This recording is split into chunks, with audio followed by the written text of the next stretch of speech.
ਇੰਤਜ਼ਾਮੀਆਂ ਦੀ ਗੱਲ ਕੀਤੀ ਜਾਵੇ ਤੇ ਉਹਨਾਂ ਨੂੰ ਸ਼ਰਮ ਨਹੀਂ ਆਉਂਦੀ। ਦੀਵਾਰ ਡਿੱਗਣ ਦਾ ਇਹ ਹੋਇਆ ਜੀ, ਜਿਹੜਾ ਇਹਨਾਂ ਨੁਕਸਾਨ ਆ ਮਸਜਿਦ ਦੀਆਂ ਟੂਟੀਆਂ ਨੇ, ਉਹ ਨਸ਼ਈ ਬੰਦੇ ਆ ਨੇ ਉਹ ਲਾ ਕੇ ਲੈ ਗਏ ਨੇ। ਅਸਲਾਮ ਅਲੈਕਮ, ਮੈਂ ਮਹਿਰ ਵਕਾਰ ਅਨਵਰ, ਤੁਸੀਂ ਵੇਖਦੇ ਪਏ ਹੋ ਲਾਹੌਰ ਡਿਜੀਟਲ। ਇੰਤਜ਼ਾਮੀਆਂ ਦੀ ਗੱਲ ਕੀਤੀ ਜਾਵੇ ਤੇ ਉਹਨਾਂ ਨੂੰ ਸ਼ਰਮ ਨਹੀਂ ਆਉਂਦੀ ਤੇ ਨਾ ਹੀ ਉਹਨਾਂ ਨੂੰ ਸ਼ਰਮ ਆ ਸਕਦੀ ਏ। ਇਲਾਹਾਬਾਦ ਦਾ ਜਿਹੜਾ ਹਾਈ ਸਕੂਲ ਏ, ਇੱਥੇ ਜਿਹੜੇ ਨਾਲ ਖਾਲੀ ਪਲਾਟ ਪਏ ਹੋਏ ਸੀ ਉਹਨਾਂ ਦੇ ਵਿੱਚ ਜਿਹੜਾ ਸੀਵਰੇਜ ਦਾ ਗੰਦਾ ਪਾਣੀ ਏ ਮਹੱਲੇ ਵਾਲਿਆਂ ਨੇ ਛੱਡਿਆ ਹੋਇਆ ਸੀ, ਜਿੰਦੇ ਪਾਰੀ ਇੱਥੋਂ ਦਾ ਜਿਹੜਾ ਹਾਈ ਸਕੂਲ ਏ ਦੀ ਦੀਵਾਰ ਡਿੱਗ ਪਈ ਏ। ਬਿਲਡਿੰਗ ਡਿੱਗਣ ਦਾ ਖਤਰਾ ਜਿਹੜਾ ਏ ਉਹ ਦੱਸਿਆ ਜਾਂਦਾ ਪਿਆ ਤੇ ਲੇਕਿਨ ਸ਼ਰਮ ਫਿਰ ਵੀ ਨਹੀਂ ਆਈ।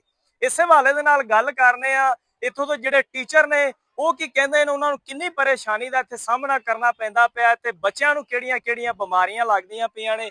ਜੀ ਦੱਸੋ ਸਾਰੇ, ਕੀ ਜਿਹੜਾ ਨਾ ਇੱਥੇ ਮਸਲਾ ਹੋਇਆ? ਇਹ ਦੀਵਾਰ ਡਿੱਗਣ ਦਾ ਇਹ ਹੋਇਆ ਜੀ, ਜਿਹੜਾ ਇਹਨਾਂ ਨੁਕਸਾਨ ਆ ਮਸਜਿਦ ਦੀਆਂ ਟੂਟੀਆਂ ਨੇ, ਉਹ ਨਸ਼ਈ ਬੰਦੇ ਆ ਨੇ ਉਹ ਲਾ ਕੇ ਲੈ ਗਏ ਨੇ। ਉਹ ਫਿਰ ਫੜਿਆ ਤੇ ਥਾਣੇ ਵਾਲਾ ਵੀ ਕੁਝ ਨਹੀਂ ਕੀਤਾ ਸੀ। ਉਹ ਲੈ ਕੇ ਤੇ ਉੱਥੇ ਆਪਦਾ ਨੱਸ ਗਿਆ, ਉਹਨੂੰ ਫੜਿਆ ਚੋਰ ਨੂੰ, ਤੇ ਉਹ ਨਸ਼ਈ ਬੰਦਾ ਸੀ। ਉਹਨੇ ਆਖਿਆ ਵੀ ਅਸੀਂ ਆਪਣੇ ਖਾਤੇ ਪਾਣਾ, ਤੇ ਉਹ ਫਿਰ ਜਿਹੜਾ ਆਪਣਾ ਜਿਹੜਾ ਨਾ ਜਿਹੜਾ ਆਂਦਾ ਦੀਵਾਰ ਡਿੱਗੀ ਹੁੰਦੀ ਹੈ ਲਗਾ ਦਾ ਜਿਹੜੀ ਚੀਜ਼ ਲਾਈ ਹੋ ਗਏ। ਬੱਚਿਆਂ ਦਾ ਸਕੂਲ ਦਾ ਨੁਕਸਾਨ ਹੋ ਰਿਹਾ, ਅਰਜ ਹੋ ਰਿਹਾ। ਕਮੇਟੀਆਂ ਨੇ ਬੜੀ ਵਾਰ ਆਖਿਆ ਲੇਕਿਨ ਉਹਨੇ ਅੱਛਾ ਹੀ ਕਰਨਿਆ ਕਰਾਣਿਆ ਦਰਖਾਸਤ ਦੇ ਕੇ ਅੱਜ ਅੱਛਾ ਹੀ ਹੋ ਜਾਂਦਾ ਆਂਦੇ ਨੇ ਬੰਦੇ ਬਸ। ਇਹ ਕਿਦੋਂ ਦਾ ਇਹ ਮਸਲਾ ਜਿਹੜਾ ਇੱਥੇ ਬਣਿਆ ਪਿਆ ਸਰ, ਕੀ ਦੱਸੋ? ਇਹ ਤਕਰੀਬਨ 2 ਤੋਂ 3 ਦਿਨ ਹੋ ਗਏ ਨੇ ਜਿਹੜੀ ਦੀਵਾਰ ਡਿੱਗੀ ਹੋਈ ਹੈ ਤੇ ਉਹਦੀ ਵਜ੍ਹਾ ਤੋਂ ਜਿਹੜਾ ਨਾ ਸਕੂਲ ਦੇ ਵਿੱਚ ਮੱਛਰ ਜਿਹੜਾ ਨਾ ਉਹਦੀ ਭੁਗਤਾਨ ਬਹੁਤ ਜ਼ਿਆਦਾ ਹੋਈ ਹੈ ਤੇ ਬੱਚਿਆਂ 'ਚ ਜਿਹੜਾ ਨਾ ਬਿਮਾਰੀਆਂ ਦਾ ਜਿਹੜਾ ਨਾ ਉਹ ਖਰਚਾ ਹੈ ਬਹੁਤ ਜ਼ਿਆਦਾ। ਹੋਰ ਵੀ ਟੀਚਰ ਇੱਥੇ ਮੌਜੂਦ ਨੇ, ਉਹਨਾਂ ਨਾਲ ਗੱਲ ਕਰਨੇ ਆ। ਸਾਰਾ ਜਿਹੜਾ ਸੀਵਰੇਜ ਦਾ ਮਹੱਲੇ ਦਾ ਗੰਦਾ ਪਾਣੀ ਉਹਨਾਂ ਛੱਡਿਆ ਹੋਇਆ ਤੇ ਦੀਵਾਰ ਡਿੱਗ ਪਈ ਹੈ, ਬਿਲਡਿੰਗ ਦਾ ਵੀ ਡਿੱਗਣ ਦਾ ਖਤਰਾ ਹੈ ਤੇ ਇੰਤਜ਼ਾਮੀਆਂ ਕੀ ਕਰਦੀ ਪਈ? ਇੰਤਜ਼ਾਮੀਆਂ ਕੁਛ ਨਹੀਂ ਕਰ ਰਹੀ ਬਿਲਕੁਲ। ਅਸੀਂ ਬੜੀ ਦਫਾ ਇਹਨਾਂ ਨੂੰ ਮਤਲਬ ਦਰਖਾਸਤ ਦਿੱਤੀ ਹੈ। ਉਸ ਤੋਂ ਬਾਅਦ ਪਹਿਲੇ ਬਾਰਿਸ਼ਾਂ ਆਉਂਦੀਆਂ ਰਹੀਆਂ ਨੇ, ਉਹ ਸਾਡਾ ਰੋਡ ਹੈ ਸਾਹਮਣੇ ਵਾਲਾ, ਉੱਥੇ ਅਸੀਂ ਆਪਣੇ ਆਪ ਹੀ ਰੋੜੇ ਤੇ ਕੇਰੀ ਵਗੈਰਾ ਸਟਾਈ ਹੈ। ਕੋਈ ਕਿਸੇ ਬੰਦੇ ਨੇ ਇਧਰ ਦਾ ਐਕਸ਼ਨ ਨਹੀਂ ਲਿਆ, ਹਾਲਾਂਕਿ ਪੂਰੀ ਤਹਿਸੀਲ ਤੇ ਦੂਸਰੇ ਨੰਬਰ ਦਾ ਸਕੂਲ ਹੈ ਔਰ ਬਹੁਤ ਜ਼ਿਆਦਾ ਤਾਦਾਦ ਹੈ। ਅੱਜ ਦੀਵਾਰ ਡਿੱਗ ਪਈ ਹੈ, ਕੱਲ ਨੂੰ ਹੋ ਸਕਦਾ ਬਿਲਡਿੰਗ ਡਿੱਗ ਸਕਦੀ ਹੈ। ਬੱਚੇ ਅੰਦਰ ਨੇ, ਤਕਰੀਬਨ ਇਸ ਬਿਲਡਿੰਗ ਦੇ ਵਿੱਚ 250-300 ਬੱਚਾ ਹੈ, ਉਹਦਾ ਕੌਣ ਜ਼ਿੰਮੇਦਾਰ ਹੋਏਗਾ? ਇੰਤਜ਼ਾਮੀਆ ਕਹੇਗੀ ਜੀ ਸਾਨੂੰ ਤਾਂ ਪਤਾ ਹੀ ਨਹੀਂ ਸੀ। ਲਿਹਾਜ਼ਾ ਅਸੀਂ ਇਹ ਜਿਹੜਾ ਹੈ ਨਾ ਆਪਣੀ ਇੰਤਜ਼ਾਮੀਆ ਕੇ ਬਾਰ-ਬਾਰ ਦਰਖਾਸਤ ਕਰਨੇ ਆ ਕਿ ਇਹਦਾ ਕੁਛ ਹੱਲ ਕੀਤਾ ਜਾਵੇ, ਪਾਣੀ ਇੱਥੇ ਨਾ ਰੋਕਿਆ ਜਾਵੇ, ਪਾਣੀ ਦੀ ਸਫਾਈ ਕੀਤੀ ਜਾਵੇ ਔਰ ਇਸ ਤੋਂ ਇਲਾਵਾ ਸਾਡੀ ਦੀਵਾਰ ਦਾ ਮਸਲਾ ਵੀ ਹੱਲ ਕੀਤਾ ਜਾਵੇ। ਅੱਗੇ ਸਕੂਲ ਦੇ ਵਿੱਚ ਕਾਫੀ ਜ਼ਿਆਦਾ ਅੱਛੀਆਂ ਚੀਜ਼ਾਂ ਪਈਆਂ ਨੇ, ਜਿਹੜਾ ਨੁਕਸਾਨ ਹੋਏਗਾ ਕੱਲ ਨੂੰ ਕੌਣ ਦੇਗਾ?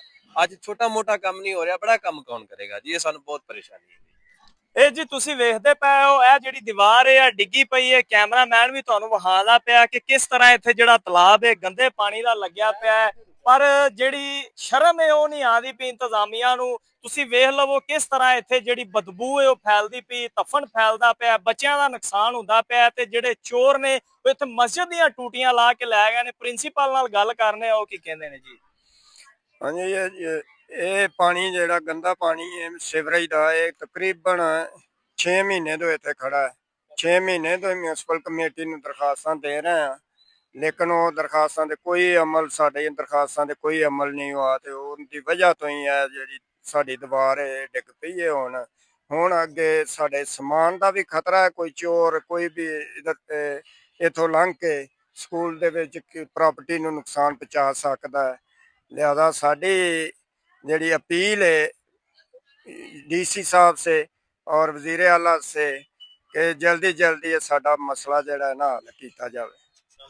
ਜੀ ਤੁਸੀਂ ਇਹ ਵੇਖਿਆ ਕਿ ਕਿਸ ਤਰ੍ਹਾਂ ਇਹ ਅਪੀਲ ਕਰਦੇ ਪਏ ਨੇ ਕਿ ਜਲਦੀ ਤੋਂ ਜਲਦੀ ਸਾਡਾ ਜਿਹੜਾ ਮਸਲਾ ਹੈ ਹੱਲ ਕੀਤਾ ਜਾਵੇ, ਲੇਕਿਨ ਇੰਤਜ਼ਾਮੀਆਂ ਨਜ਼ਰ ਨਹੀਂ ਆਦੀ ਪਈ। 6 ਮਹੀਨੇ ਤੋਂ ਇਹਨਾਂ ਨੂੰ ਜਿਹੜਾ ਚੱਕਰ ਤੇ ਚੱਕਰ ਦਵਾਉਂਦੀ ਪਈ ਹੈ ਕਿ ਅਸੀਂ ਆ ਰਹੇ ਹਾਂ, ਅਸੀਂ ਜਾ ਰਹੇ ਹਾਂ, ਬਾਂਦਾ ਪਿਆ ਹੁੰਦਾ ਪਿਆ। ਤੇ ਇਹਨਾਂ ਨੇ ਅਪੀਲ ਕੀਤੀ ਹੈ ਕਿ ਫੌਰੀ ਤੌਰ ਤੇ ਇਹ ਜਿਹੜੀ ਸਕੂਲ ਦੀ ਬਿਲਡਿੰਗ ਹੈ ਇਹਨੂੰ ਡਿੱਗਣ ਤੋਂ ਬਚਾਇਆ ਜਾਵੇ। ਜਿਹੜੀ ਕੰਧ ਹੈ ਇਹ ਡਿੱਗ ਪਈ। ਅੱਜ ਦੇ ਪ੍ਰੋਗਰਾਮ ਤੋਂ ਮੈਨੂੰ ਦਿਓ ਇਜਾਜ਼ਤ, ਇੱਕ ਨਵੇਂ ਪ੍ਰੋਗਰਾਮ ਦੇ ਨਾਲ ਤੁਹਾਡੇ ਨਾਲ ਫਿਰ ਹੋਏ ਦੀ ਮੁਲਾਕਾਤ, ਉਦੋਂ ਤੱਕ ਅੱਲਾ ਨਿਗਹਿਬਾਨ।